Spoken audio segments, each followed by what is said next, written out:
आपण पाहत आहात सत्याची बाजू मांडणारं हक्काचं न्यूज चॅनल M24 तास। तळागाळातल्या कुटुंबातल्या विद्यार्थ्यांना शिक्षणाची दारं खुली करणार आणि ज्यांच्यामुळं महाराष्ट्र शिकला सवरला पुढारला त्या रयत शिक्षण संस्थेचे संस्थापक कर्मवीर भाऊराव पाटील यांच्या जयंतीच्या निमित्तानं आज आम्ही सगळे ऐकतो त्यांच्या जन्मगावी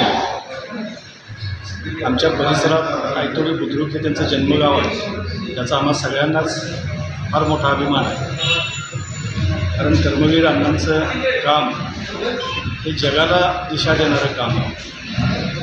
अक्षरशः ज्या घरातली मुलं कधीही शाळेचं तोंड पाहू शकली नसती अशी मुलं कर्मवीर अण्णांच्यामुळे शिकली, मोठी झाली, अनेक ठिकाणी कामं करतात। त्यांच्यामुळं कुटुंब सुधारली, गावं सुधारली आणि या सगळ्याच आपल्या राज्याचा शैक्षणिक कायापालट करण्याचं काम, त्याचा पाया रचण्याचं काम हे कर्मवीर अण्णांनी रयत शिक्षण संस्थेच्या माध्यमातून केला।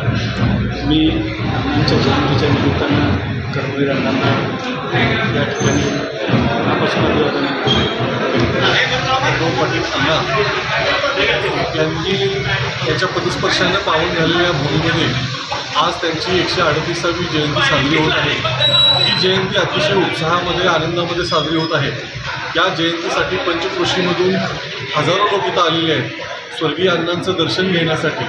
त्यांनी दूरदृष्टी ठेवून महाराष्ट्रामध्ये शिक्षणाचं जे जाळं विणलं, शिक्षणासाठी शाळा उभ्या केल्या, त्यातून हजारो लाखो विद्यार्थी बाहेर पडले।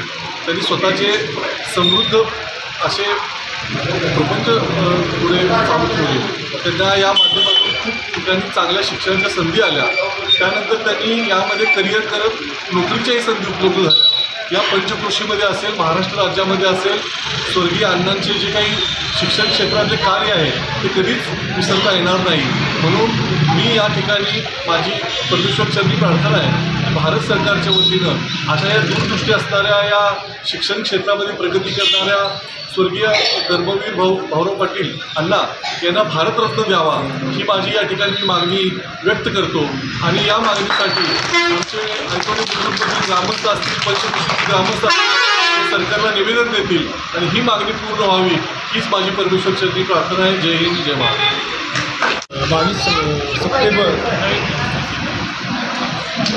आयतोडी बुद्रुक गावचे थोर सुपुत्र कर्मवीर भाऊराव पाटील अण्णा यांची 138वी जयंती आज या महामानवाला अभिवादन करण्यासाठी आज या पंचक्रोशीतील सर्वच लोक येऊन आपल्या या अण्णांचं दर्शन घेऊन जात आहेत। तसेच आज या महामानवानं शिक्षणाची गंगा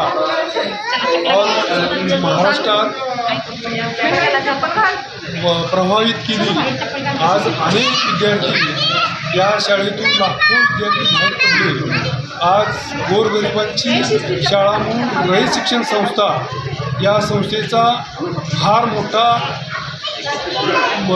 इतिहास आहे आणि आज या महामानवाची जयंती त्यासाठी सर्वच क्षेत्रातील लोक आज अण्णांना अभिवादन करून आज त्यांना आपल्या या गावातील लोकांना शुभेच्छा देऊन आज या जयंती उत्साहातपणे साजरी होत आहे।